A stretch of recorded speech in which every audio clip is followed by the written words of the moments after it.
If you're looking for a cheaper alternative to natural laundry soap, then this is the recipe for you. There's a lot of recipes out there for natural laundry soap. I've used this for several years and it works great for us. Not only does it work great, but when you add an essential oil to this, it smells good too.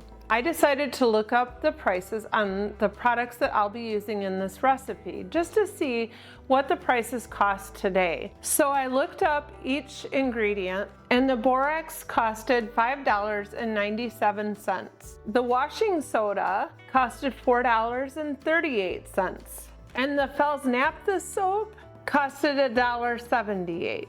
I'm not going to include the essential oil in this because that's something that you don't need to put in, and it does bring the price up just a little bit. But for the three main ingredients, the important ingredients, it comes out to $4.67 to make between 3 and 5 gallons of laundry soap.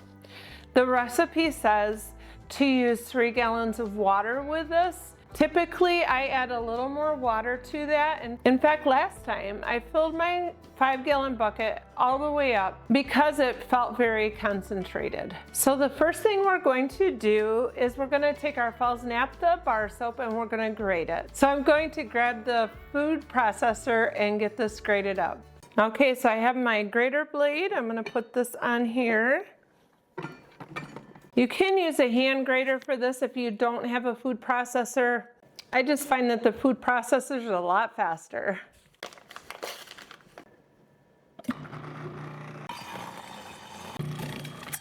All right, that grated it pretty fine. So now we'll take this grated Fells Naphtha soap and we will put it with a gallon of water on the stove and get this melted, and then we'll add our other ingredients. Okay, I'm going to turn this burner on. I'll probably turn it up pretty high because I'll be right here to watch it.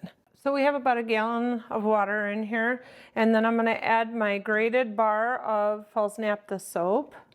I grated this so fine it should melt pretty quickly. I grabbed a big spoon here to stir this in with. So we're going to get this dissolved completely. And once it's dissolved, we're going to add 1 cup of washing soda and 1 cup of borax. And it makes it kind of easy to remember this recipe because basically you're using 1 of each, 1 bar and 1 cup each of the other 2 ingredients. With the essential oil, I just put in the essential oil until I get to the desired fragrance that I like.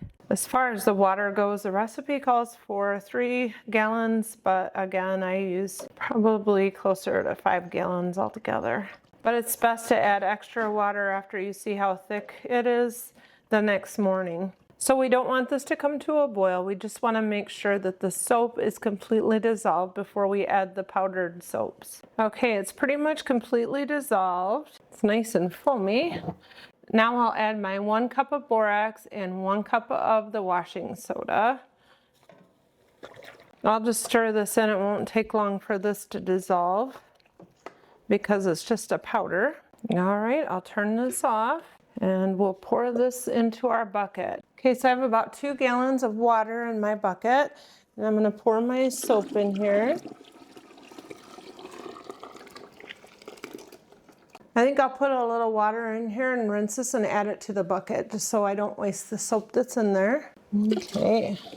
So it's at this point where you can add your essential oils, and I will do that. I like to have scented laundry soap. Some people might be sensitive to scents, and that would not be a good thing to add. I usually just add it until it smells like I like. It's actually already smelling strong enough. I won't have to add any more. I'll make sure I stir this up good. It's at this stage that I just put a lid on it and I leave it overnight. And then tomorrow I'll show you what it looks like. We're going to open this lid up and you'll see that this is like a big gel blob. You can use either a whisk like this. This is a great big whisk. You can use this to stir it up with. You can use an immersion blender. There's many things that you can use to stir. You could even use a spoon to stir it up. It takes some muscle work to get it all stirred up, but as you stir it, it gets looser and easier to stir up. This is quite thick, so I'm going to go and get some water and add about a gallon of water to this.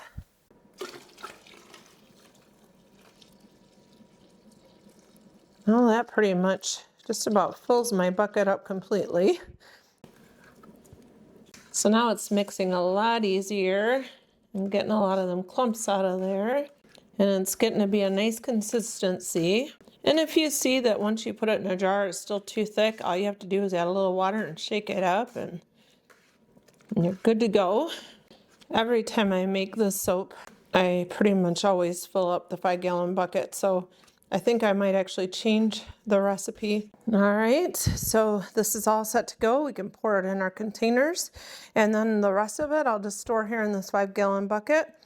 And I've never had this laundry soap go bad on me. I suppose if you had it for a really long time, it could, but I've never had it go bad on me. And it's just my husband and I, so I haven't had any issues with that. Now that the laundry soap is done, I always pour it in these glass jars. I have about 4 or 5 of them. That way there's always extra on the shelves, and I only have to pour it up one time and it lasts quite a while. If you have old laundry soap containers, you can always use something like that, or even put it in a mason jar. That would work too. So you use a 1/2 cup of laundry soap per load. I decided to do the math and see how much it costed per load, and it only comes out to 4 cents a load. I don't believe you can buy any natural laundry soap for that price.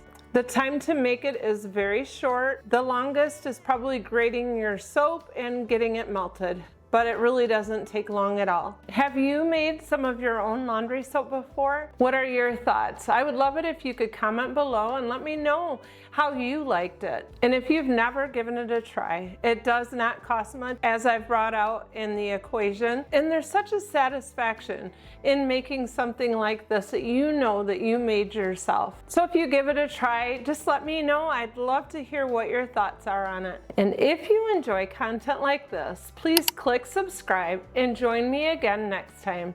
I hope that you have a blessed day. Bye for now.